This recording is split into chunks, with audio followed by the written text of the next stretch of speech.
Brianna. Hi guys, it's Brianna.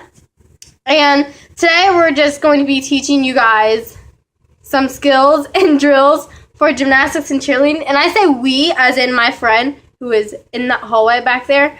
She shall come out sometime during the video. She will demonstrate. We're both going to be demonstrating, but let's get started with our gymnastic skills.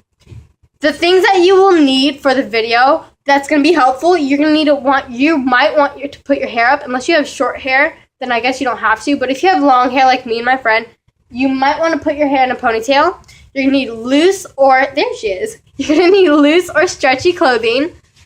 And you're going to need some type of spring floor or spring mat. And in this case, we're using our mattress. So yeah, let's get started. One more tip is to stretch before we do any of this or attempt any of these skills or drills. We will be pulling back handsprings and back tucks. So stretching very well is going to help you a lot. Some drills that we're going to warm up with before we attempt any of our higher or more advanced skills will be stuff like handstands, cartwheels, round-offs,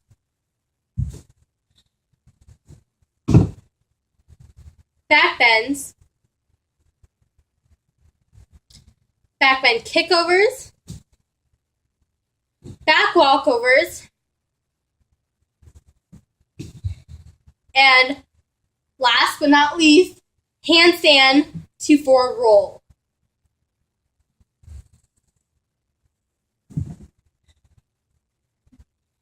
After warming up with a lot of those skills or drills that we just showed you, after warming up with them, it's time to get started with your higher or more advanced skills. To warm up for more advanced skills, you will need to hold your handstands longer, practice your back handspring, do more back bends, practice your walkovers, and have help for your spotted back handsprings when you're practicing.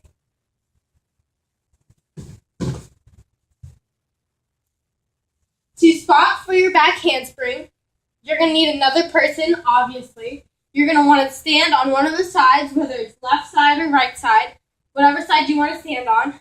You're going to hold underneath her knee, like her knee is right here. You're going to hold underneath her knee. You're going to hold her back and support her. She's going to swing and jump back as you support her back and push her legs over. That's how you spot for a back handspring.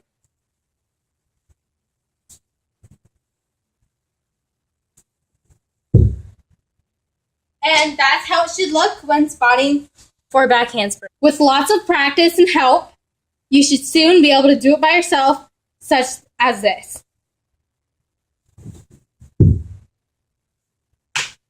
To start with attempting some of your more higher or advanced skills, you might want extra spring or cushion in your spring floor. For us, we just stacked another mattress on top of the one we originally had.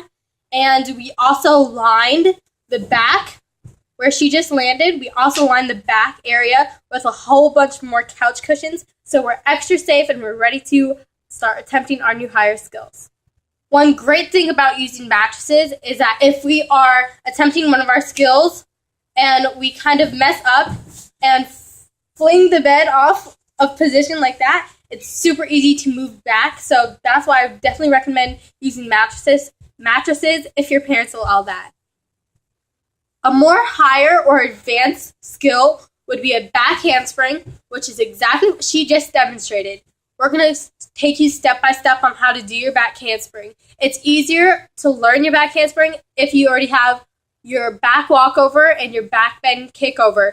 If you have that really well, it's going to be a lot more easier to learn your back handspring. Step 1 is to put your arms by your ears up.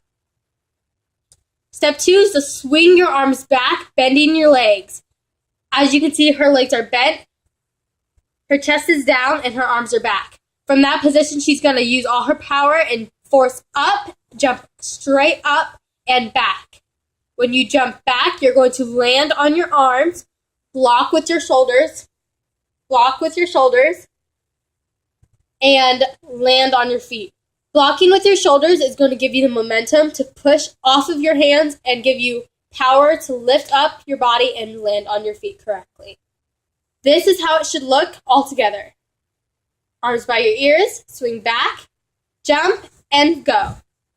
Swinging your legs over your body and blocking with your shoulders to get in your next position, which is to land. One more time so you know exactly what it looks like. Arms by your ears, swinging back, chest down, knees bent, swinging back and over, just like that. Keep practicing that. Now when you have your back handspring, warm your back handspring up, making sure that you have stretched your wrists and ankles. So go ahead and keep warming up your wrists and ankles, and then go ahead and keep practicing your back handspring.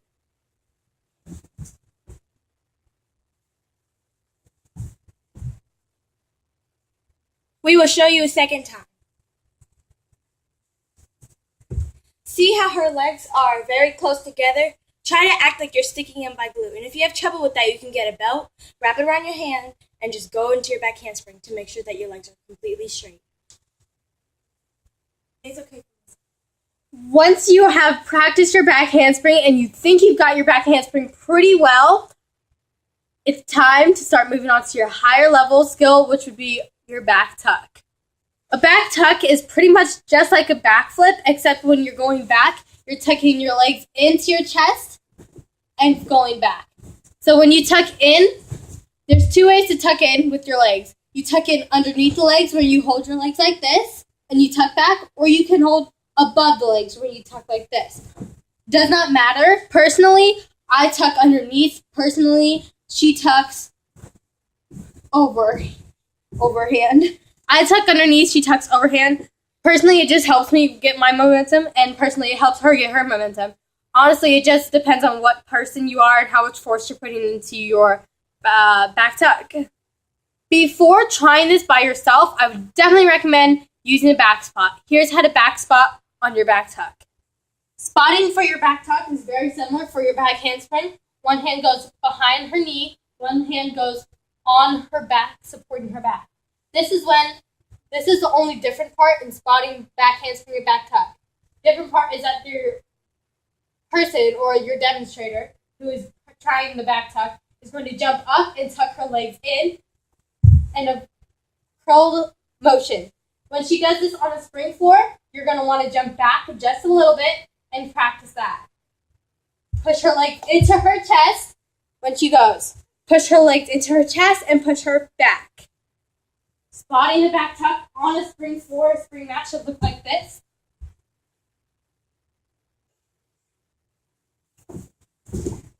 You see how she landed that perfectly? Continue to have a back spot for your back tuck until you feel confident enough to try it by yourself.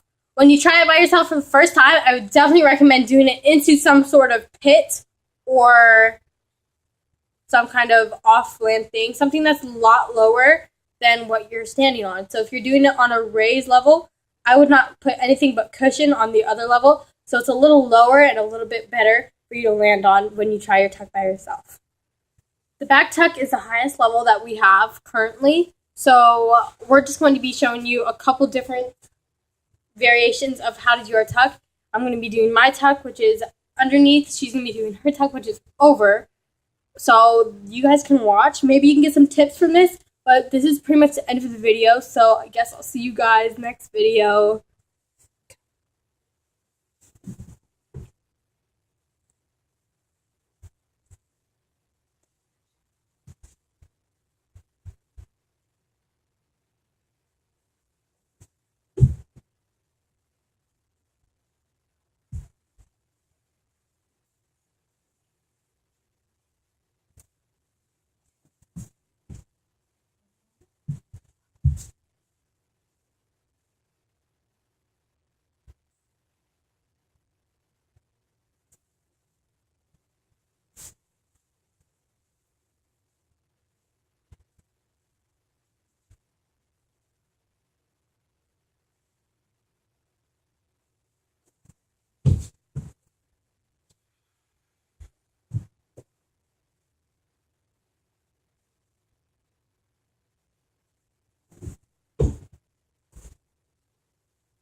Thank you for watching this video. Be sure to leave a thumbs up and subscribe if you already haven't. And I guess we'll see you next video.